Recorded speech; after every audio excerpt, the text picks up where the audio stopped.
बेहद की परम महाशांति है।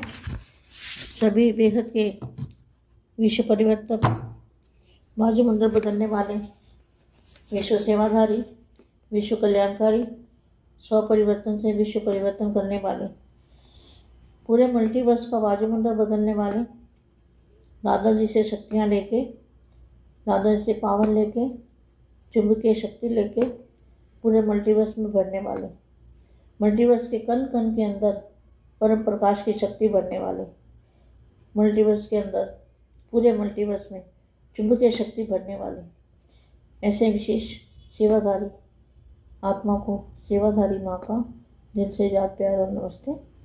अब 5 सेकंड के लिए दादाजी को याद करेंगे, दादाजी से पावर लेंगे और पूरे मल्टीवर्स में डालेंगे और कण कण के अंदर परम प्रकाश की लाइट भरेंगे।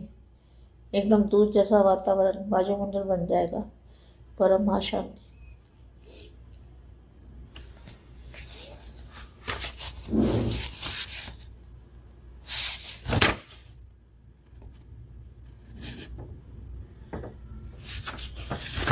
ये वाणी पढ़ती हूँ मैं।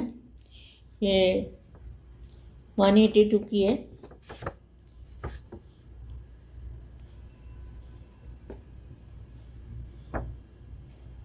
भावना को लेकर यह खुशखबरी उन्हों को सुनाओ। कौन सी खुशखबरी? विनाश नहीं होगा, परिवर्तन होगा। उन्हों को खुशखबरी सुनानी है। वे चाहते हैं कि विनाश ना हो। अंदर से क्या चाहते हैं? विनाश ना हो, इस दुनिया की स्थापना ही रहे। विनाश से डरते हैं क्या? तो क्या समझते हो? हमारा वो क्या समझते हैं? हमारी ये दुनिया खत्म हो जाएगी। जो विनाश होगा, विनाश कर रहे हैं तो विनाश अंदर से नहीं चाहते, बस ऊपर से विनाश कर रहे हैं, तोते की तरह। उनको खुशखबरी सुनानी है। वे चाहते हैं कि विनाश ना हो, इस दुनिया की स्थापना ही रहे। विनाश से डरते क्या है? डरते क्यों हैं? क्योंकि समझते हैं ना कि हमारी दुनिया खत्म हो जाएगी, इसलिए डरते हैं। तो यहाँ क्या लिखा है?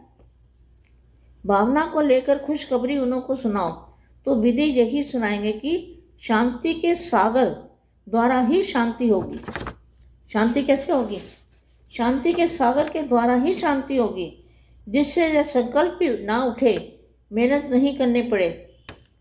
कभी हथियार यूज करें, कभी नहीं करें, लेकिन यह संकल्प की समाप्त हो जाए। कौन सा? ये विनाश का।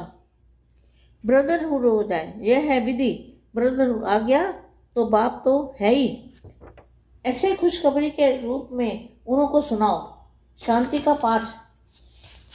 पाठ पढ़ना पड़ेगा ना, तो शांति की विधि से अशांति खत्म हो जाएगी। शांति की विधि अगर सही होगी तो अशांति खत्म हो जाएगी। लेकिन वह शांति आवे कैसे? उसके लिए फिर मंत्र देना पड़े। कौन सा मंत्र? बेहद की परम शांति का, जो बापू जी ने दिया है। उसके लिए फिर मंत्र देना पड़े। शांति का पाठ पढ़ाते हो ना, मैं भी शांत, घर भी शांत, बाप भी शांति का सागर, धर्म भी शांत। ऐसा पाठ पढ़ाओ, शांति ही शांति का पाठ हो।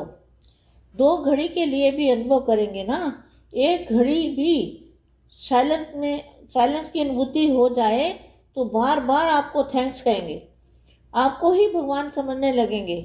क्योंकि बहुत परेशान है ना। जितनी ज़्यादा बड़ी बुद्धि है उतनी उनकी परेशानी भी है। क्या? जितनी बड़ी जनसंख्या है और बुद्धि भी बड़ी है, बुद्धि बड़ी है, उतनी ही परेशानी भी है। ऐसे परेशान आत्मा को अगर जरा भी अंजलि मिल जाती है तो उनके लिए एक जीवन का वरदान हो जाता है।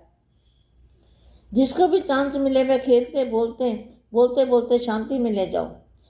1 सेकंड भी अनुभूति में उनको ले जाएं तो वह बहुत बहुत थैंक्स मानेंगे। वातावरण ऐसा बनाओ जो सभी ऐसे अनुभव करें जैसे कोई शांति की किरणें आ गई है। चाहे आधा सेकंड भी अनुभव हो, क्योंकि यह तो वायुमंडल द्वारा होगा। ज़्यादा समय नहीं रह सकेंगे। आधा सेकंड भी वायुमंडल ऐसा हल्का बन जाए तो अंदर से बहुत शुक्रिया मानेंगे। क्योंकि बेचारे बहुत हलचल में हैं। उनको देख बाप को भी रहम आता है। रात की नींद न दिन की, भोजन भी खाने की रीति से नहीं खाते, जैसे ऊपर में बोझ पड़ा हुआ है। क्या होगा, कैसे होगा, क्या सोचते हैं क्या होगा।